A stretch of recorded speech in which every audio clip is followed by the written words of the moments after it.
Steelers, Bills, Chiefs, Dolphins. The AFC Playoff Picture pixelating to clarity this weekend. I'm going to bring in a panel here, hoping for some high definition. Speaking of some high definition, appreciating art with Kyrie Irving. Let's go around the horn. Yes. Woo. This show is art. Mr. Modern. Work of art. All in the eye of the beholder. We've been on so Abstract. long. We were on standard definition when we started. You guys realize that. Now we're in augmented reality. What to take away from Rams 24, Patriots 3? Cam Akers domination. And that was about it.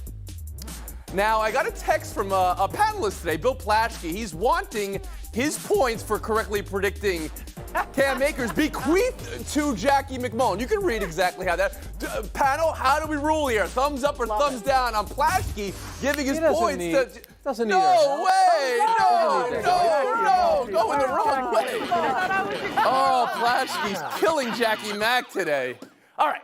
Ramona, how are you calibrating LA's ceiling? Are they right now maybe trending to be as good as the team that made the Super Bowl 2 years ago? Well, their defense might be better than the team that made the Super Bowl 2 years ago, and that's why they're winning. And I think that's why they feel so good about this. You already know how good Aaron Donald is, okay? He's another sack, 1.5 sacks. He leads the NFL in sacks, 12.5 this year. I mean, he's the reason why that defense is great. They also have Jalen Ramsey, but this game meant a lot to the Rams because they've lost 6 straight to the Patriots. But all week I've had Rams guests on the radio here. All they can talk about is that Super Bowl. This meant a lot to them. There's no Tom Brady. There's a lot of guys that are different. No Gronk, but this meant a lot to the Rams. And Sean McVay to this day still has nightmares about that game because he over-prepared, he gripped the bat too tight. It's a regret he'll always have. It's not the same as beating that team, but it felt real good for them. Tim Kalishaw, Rams focus. What's their ceiling? Right. You know, it's pretty high. It's very high in the NFC given the competition. I think 2 years ago, Aaron Donald was becoming the best defensive player. Now he's kind of ended that discussion completely. And the way he's leading this team in that unit, you combine that with what Cam Akers did last night, because I would say the difference otherwise was the way Gurley played up until the middle of that season. They didn't have that going for them this year. Now, Gurley tailed off, got hurt, and wasn't as effective in the playoffs, except against Dallas, of course. But now you see Cam Akers doing that, and they seem like a more complete team, and I think they can get to that Super Bowl level. Right, guys, Sola? You know, if you put Patrick Mahomes in a different category, we still know that you win because of defense and running, and that's what they did last night. That is, no question about it, a championship-level defense. Their defense has scored touchdowns in 3 consecutive games. So if Jared Goff can cut down on the turnovers last time, I'm not going to blame that one on him. And if you could run the ball like that, they'll be a very difficult team to beat. And Jackie McMullen, now we turn to you, please. Right. So I'm just trying to think what Bill Plaschke would say and then say the opposite. Yeah, I think that is probably your best strategy, yes. Good call. Dug me in. And I think what you said, Frank, is very important. You said if Jared Goff cannot throw turnovers, if Jared Goff. And those are a lot of ifs. And that's why I fall short of saying that this is a Super Bowl team because of their quarterback. You mentioned defense and defense wins. To me, this is a quarterback's league. And Jared Goff still struggles when he's pressured. He's like, I think, 4th or 5th from the bottom of the league when he's pressured on getting pressure his way. And to your point, Frank, it's great to have your defense score touchdowns, but you shouldn't be counting on that. Your quarterback should be throwing the ball in the end zone. So it was, 2 or 3 weeks ago that our friend Bill Plaschke had to do a mea culpa because even McVay was like, yeah, this team has been lacking consistency, but, I mean, Goff yesterday ran one in again and threw the touchdown. Jackie, anything on the Patriots?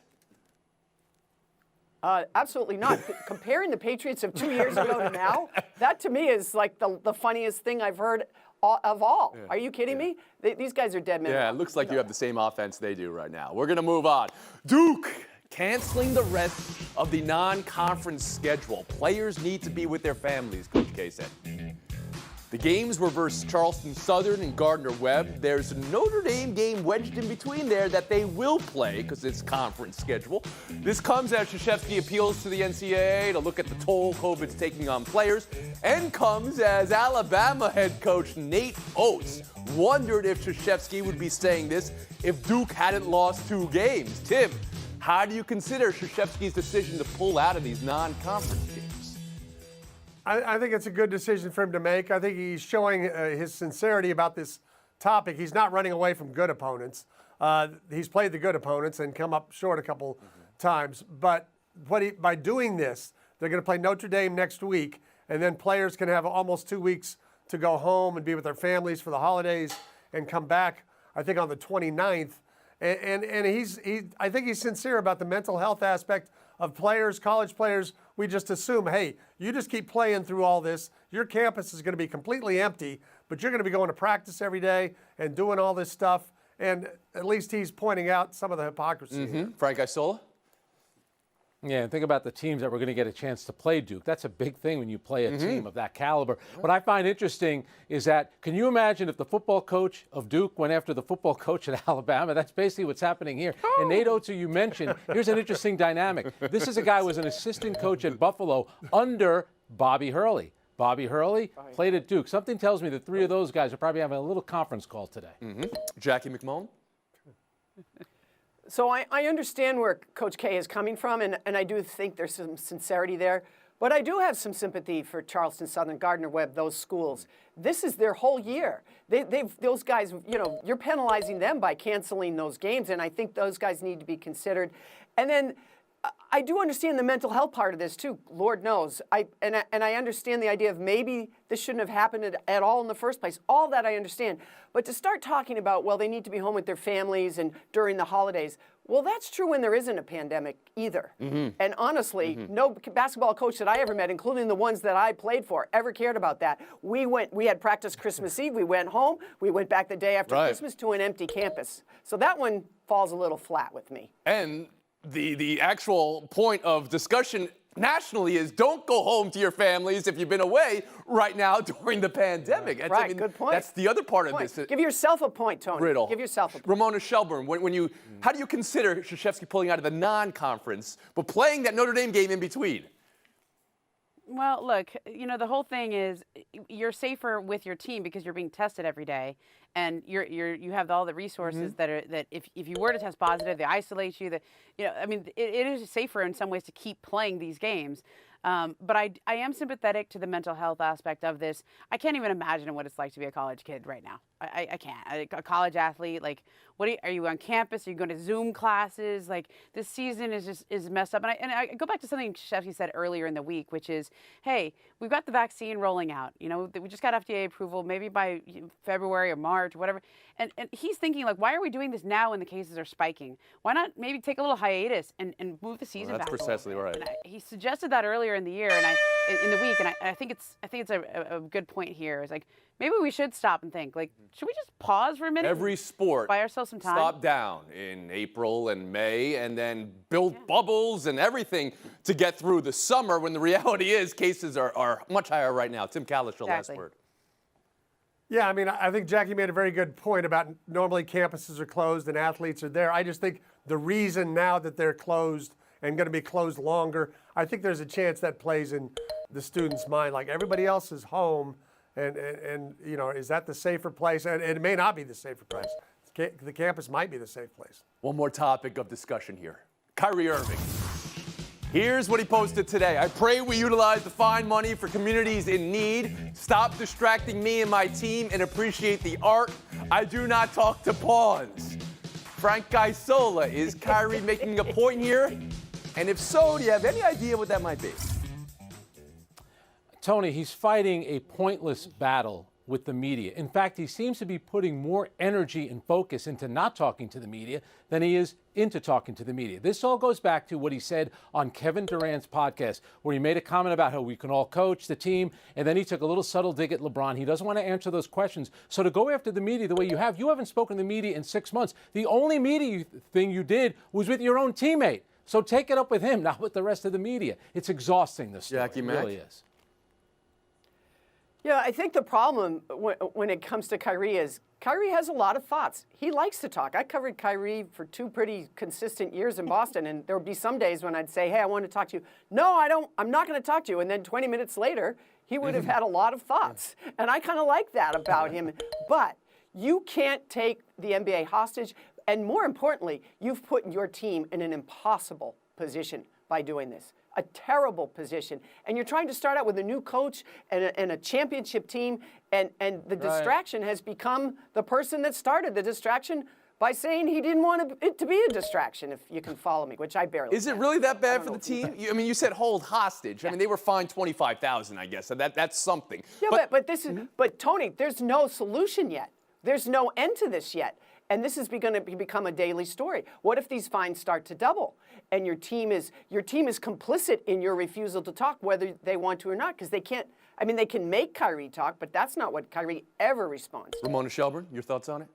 Well, Jackie's right on it. This is a problem for the Nets now because it wasn't just Kyrie who got himself fined. He got the Nets fined, and this is going to continue. Right. The league is cracking down on this, and they're going to keep fining them every single time. And by fining the organization, too, the NBA is essentially saying, hey, Nets, Brooklyn Nets, Steve Nash, Mike D'Antoni, Sean Marks, Joseph Tsai, even if you want to go all the way up to ownership, this is on you organizationally to get Kyrie to comply with what's in the collective bargaining agreement, is that you have media responsibilities. It's in every player contract. It's in every CBA. And the thing that got me about his retort today was when he said, I don't talk to pawns. Fine. Call me a pawn. I'm in the media, whatever you want to call me. But you're not talking to pawns. You're talking to fans. And that's what talking to the media is you're talking to people who What if he were to say, well, I have my Instagram to do that. I have my Twitter account to do that. I have whatever I want to get he can always get his voice out that way. That is the new media, Ramona. What if he were to say that? True. And I think that's what players always retort. But my answer to that is I really don't think that you're upset with the media. You're upset with social media. And you're upset because you're checking your Twitter mentions or the comments on your Instagram page. You said what you said, and people didn't like necessarily what you said. And the part that got me, LeBron James didn't like what he said. But LeBron James flat out said on the Road Trippin' podcast, I went back and checked the transcript to read the full quote and to watch the whole thing myself to make sure it wasn't taken out of context. And he said what he said, and I'm a little hurt. Tim Kalishaw. On top of everything else, I think he needs to talk to Beth Harmon about the game of chess, where pawns have been called the soul of chess, the terrain of the battlefield. Somebody's been watching Queen's Gambit. Love it. There you go. So, yeah, we'll be pawns just fine. Thank you very much. Frank, you want to last word here, please? It's interesting. The smartest players, Michael, LeBron, and I don't mean this in a negative way, they use the media to get their message out. He has an opportunity all the time to get his message out. He's upset about something that happened on a podcast with his teammate, and he's taking it out of the media. Doesn't make any sense. All right, Kalishaw 19, Shelburne 15, McMullen 2, Isola 10. Buy or sells next. Through no fault of my own. The most scrutinized 11-1 team in recent league history. How the Steelers recover from Monday's loss to Washington. How the Bills, playing like a Conference 1, take it to a Conference 1 team. This is Sunday night. Tim, what will decide Pittsburgh-Buffalo? I think it's going to come down to if both quarterbacks have time to throw, Buffalo is going to win the game. I really think they're a more solid team overall right now than the Steelers. The Steelers, TJ Watt and company, they got to get better pressure than San Francisco did, or they're not going to have a chance. Well, they do. I mean, this is a team that has had a sack in, 70 straight games? Yeah. Frank Isola, how about you? Yeah, another quick turnaround for the Steelers, but I do think their head coach have a lot of confidence in Mike Tomlin to get this thing headed in the right direction. They got to start running the ball better, though. They're relying a little too much on their quarterback. So you're saying this is Tomlin over McDermott here? That's why you're going with Pittsburgh because of the coaching? Jackie McMullen, how about you? Well, let's start with the Steelers catching some passes. I can't believe the amount of drops this team has had. I think they dropped 7 passes maybe against the Washington football team.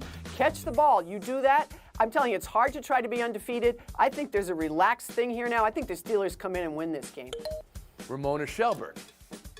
Yeah, the Steelers actually have the most drop passes in the NFL this year. This is a season-long thing. It's not just that they've been playing all these games in a short amount of time on different days of the week. They also have a lot of injuries, but I think they are one of the top 2 teams in the AFC, and I think they win this game just because I believe in Mike Tomlin. I believe in that team. And all right, you guys, I understand that, but the Bills are a team you can believe in too. Sean McDermott is a coach you can believe in as well. 3 games in 12 days. Isn't that what a team that plays a Thursday night game is usually up against? 3 games in 12 days, or about that? All right, we'll move on. Kansas City, Miami, both teams in position to move forward in division or conference because of what we just talked about, Pittsburgh and Buffalo. Somebody's going to be losing that game. Pittsburgh is scrutinized for playing close games. Kansas City gets hyped up even though they're on a 4-game streak of one-possession games. I know you love them and think they're light years better than everybody, including Miami. Frank, what will it take for Miami to hang with Kansas City here? Well, you're showing the clips there. Travis Kelce is constantly open. I mean, someone has to cover this guy. But Brian Flores was the linebacker coach on the Patriots a couple of years ago when they went to Kansas City and won the AFC Championship game. You got to be able to control the clock, run the ball a little bit, and please get the ball into Mahomes' hands late in the game. Jackie Somehow. McClellan? It is all about the Dolphins' defense, and they scuffled a little bit in the early going, but since Week 5, they've been one of the best defensive teams in the league, and that's what's going to win this football game for them if they can pull it off. It's their defense. Ramona Shelburne?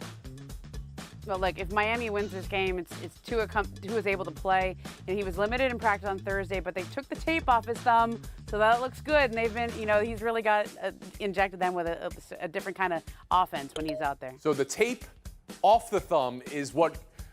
This is what we're looking at here. The chance to beat Kansas City. Well, you can't have tape on your thumb. Tim Kalisha, how about you? I've never won a show with tape on my thumb, so I know exactly what you're talking about. Myles Gaskin came back last week after missing about a month, ran for 90 yards against the Bengals. They need about 130 yards from him, and they need that Kansas City offense on the bench. That's their There's a lot of big ifs here. Everybody's got Kansas City. I know how it is. You guys, they're great. They're so much fun to watch. They played 4 straight one-possession I'll take the games. Dolphins. Oh, Jackie. They I'll still take win, the Dolphins. though. Oh, really? If you give me 12 points right now, I'll take the Dolphins. Well, you're not getting the points until they win the game. Negotiating. Oh, or should we Take give the them to points Bill away. Plaschke? I don't know what's going on here. It's a loan. Oh, boy, Jackie, you're trying to hold us hostage here. We're going to move on. Buy or sell 3. I owe them a trophy. Who said it?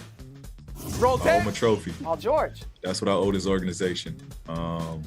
This is a window that we're trying to capture, and my commitment and my job is to try to bring a title here.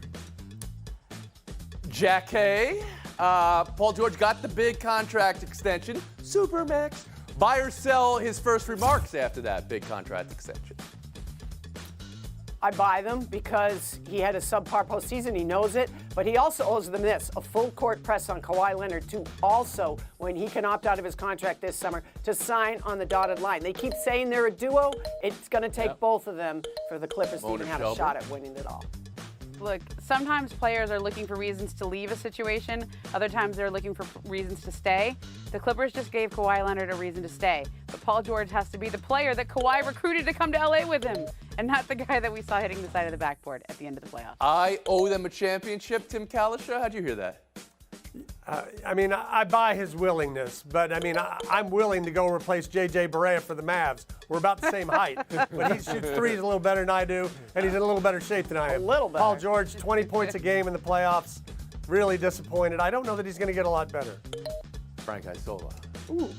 I would think that every player, maybe except for LeBron, owes their organization a championship. That's why they're paying you. But Jackie's right, though. If you're going to go out and sign Paul George, who was a number 2, you better get Kawhi Leonard, because if you don't, all the assets they gave up to get Paul George, wow, that would be a Jackie, you disaster. said he was subpar in the postseason. That's kind of insulting to par. He was more than subpar. Yeah, you're Off right. the top of the You're backboard. exactly right. Jackie, you were under par for a good chunk of the first segment of the show. You did all right to get the 12 points. Got him back. Have a weekend. Ramona Shelburne, Tim Kalish. Oh, that's the matchup and showdown in 4 minutes. Here we go. More fun for Ramona and Tim in showdown. I've been asking questions by a couple teams. Yep. Here recently, Right. like, are you ready? I'm ready if y'all Super Bowl ready. That's what it'll take me to come out. Ramona, you think any team will be tempted to go after Marshawn Lynch there after that? I think it would be a team that knows him. So maybe the Raiders, maybe the Seahawks. I mean, he played in 2019, scored 4 touchdowns in 3 games. He'd be a touchdown vulture. TC? I think the Steelers are the team that needs him most with their struggles in the running game. I think the Saints, because of Kamara's injuries here and there, would be a very interesting fit for Marshawn Lynch. Okay. All right. Yeah, I could see that. I'd add one more. Buffalo. And where you started your career. Point to Kalishaw. This handshake, does this count as a handshake? Should there even be handshakes in the world anymore? Tim, after Georgia Tech Pitt, what was this? That is maybe a pandemic-related handshake. You don't want long contact with anybody, so you get out as quick as you can. Look, this is what I started doing at the beginning of the pandemic. Yeah. Namaste. Yeah. If you don't have anything nice to do when you shake hands, just do the namaste. Prayer hands. Prayer hands is very good. Tenting your hands like you're trying to end the world. Yeah. Tim Calishaw, you've waited a long time for this. Your first win in 3 months. 30 seconds. There's a trading card sale, Heritage Auctions this week, and there's probably a lot of trading card sales. We all know that hobby and how it's gone. But a Wayne Gretzky rookie card is expected to go for $1 million. The first hockey card ever to get that much. And it makes me wonder about some rookie cards I had, namely what was considered a Wilt Chamberlain rookie card that when he moved from Philadelphia to San Francisco, I wrote in ink, San Francisco Warriors on the card. I didn't know. Was it Gem Mint? If it was Gem Mint, you can get some.